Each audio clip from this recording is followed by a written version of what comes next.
The end of the current technical cycle in Formula One comes with mixed reflections from within the grid, particularly from those who have experienced multiple regulatory eras.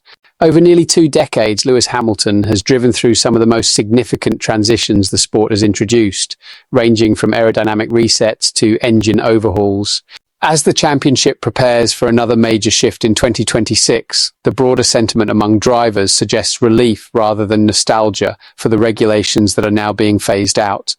Since 2022, the emphasis on ground effect aerodynamics reshaped how teams approached development and how drivers adapted their styles. While the rules succeeded in some of their intended goals, they also introduced limitations that became increasingly difficult to manage.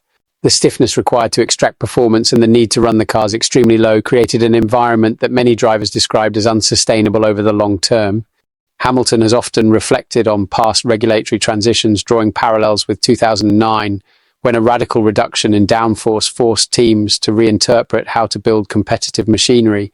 In comments recalling that experience, he said the McLaren of that era had been designed under a strict interpretation of the regulations, only for the team to realize during the first tests that it lacked substantial performance. For him, the lesson emphasized how challenging sudden regulatory resets can be when interpretations diverge across the grid. He noted that other eras, such as 2014 and 2017, offered more positive transitions because of either a strong technical project or a car philosophy that suited his driving style. By contrast, Hamilton described the current generation as the most difficult, largely due to the physical toll and the limitations imposed on driver input. His discomfort with porpoising was widely discussed in 2022, when Mercedes was heavily affected by the aerodynamic bouncing phenomenon. Although teams mitigated the issue over time, it never fully disappeared. Other drivers echoed similar concerns. Pierre Gasly explained that running the cars at extremely low ride heights created persistent back pain, and that the level of bouncing made it impossible to imagine a long career under such conditions. Oliver Bearman expressed the same view, calling the cars physically punishing and technically unpredictable, particularly when track grip, temperatures or fuel loads changed rapidly. According to him, the rigidity of the current suspension philosophy often left drivers experiencing discomfort long after leaving the cockpit.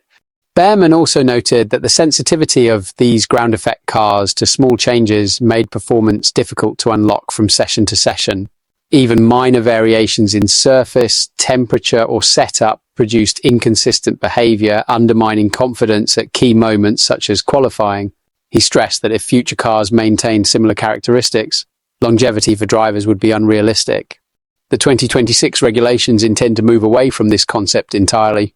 With flatter floors, reduced aerodynamic loading, and suspension systems no longer forced into extreme stiffness, the FIA does not expect porpoising to return.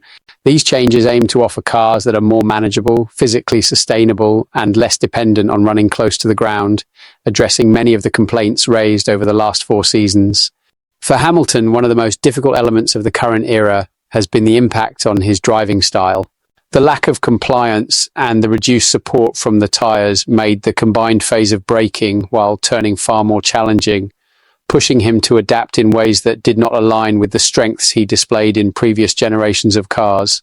As he explained, the adjustments were necessary, but they underline a broader reality. He will not miss the limitations of this cycle. What's your take on this situation? Share your opinion below, and don't forget to subscribe to the channel for more Formula One updates.